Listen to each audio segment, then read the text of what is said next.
Welcome to our 35 in 35 Founder Insight series, where we're trying to inspire, inform, and equip you with our best insights from 35 years to help you prosper and persevere on your very own journey.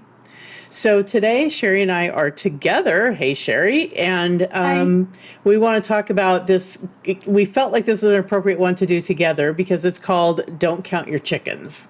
And basically, like the old adage goes, this is our take on this is a deal is really never done until the money's in the bank. And I know that sounds crazy silly, but we have seen it happen so many times over our 35 years. And unexpected things happen. We're going to give you a couple examples of them, but the point of all of it is if you're aware of it, it helps you not put yourself in a vulnerable position by making decisions, financial decisions predominantly, that kind of are relying on that contract being done. And this is why the old adage, don't count your chickens till they're hatched, is so appropriate. And, our business kind of started with one of these because as we left our agency, we were an account creative pair. We had a client that had said, yeah, we're going to come with you.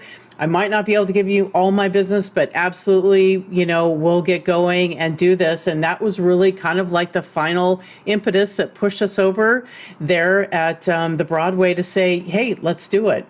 And so sure enough, we started. And the next thing you know, the client said, well, I don't really I can think I give you can this do little, it. $2,000 project. Yeah, I got this little thing for you, but no, we really can't do it. And that was a tough start, to say the very least, aside from the fact that it turns out we were also in a recession. But, that's another story. So anyway, I don't know, Sherry, do you have any examples of Yeah, that kind of thing that come to your mind from all I these got a years? couple that come to mind. And like Do you said, you? it happened more than just these few times that we're going to talk about Yes. today, Yeah. just so that you can see it's real. It happens.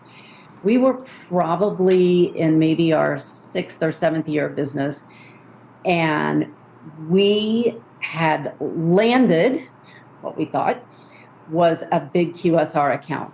Oh, And yeah. the toy experience, they really loved that about us. And we were going to be doing all of their basically kids' meals to go along with their program. And they didn't have one yet. So we were starting it and launching it with them. And we had a great relationship with this person who hired us. We had the contract already, and he said, bring it by my office. A couple days later, we showed up and we were ready to put the ink on the paper. And do you know what he said?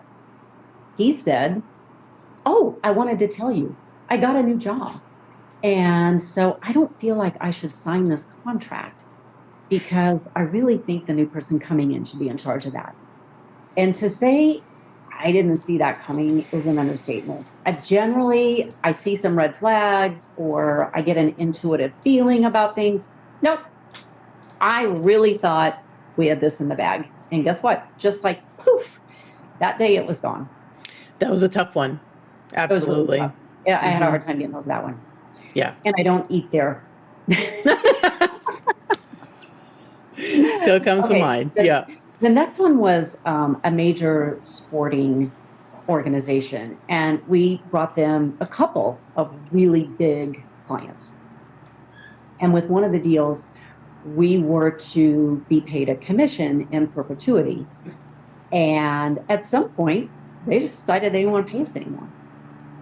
And that client that we brought them worked with them for well over 20 years. And we got paid for the first, I think about 5.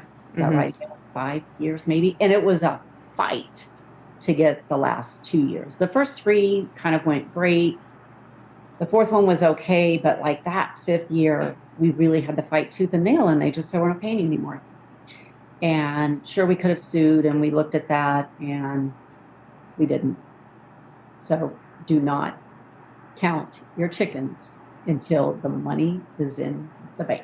Yeah, and we've talked for so long about when the appropriate time is to think that it's okay, because you keep thinking, well, you have a contract, well, you have, an agreement, whatever.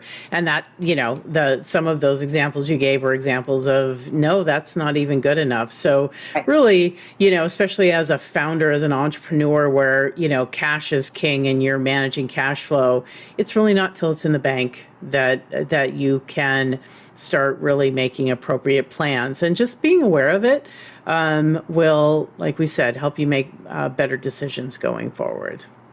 Absolutely.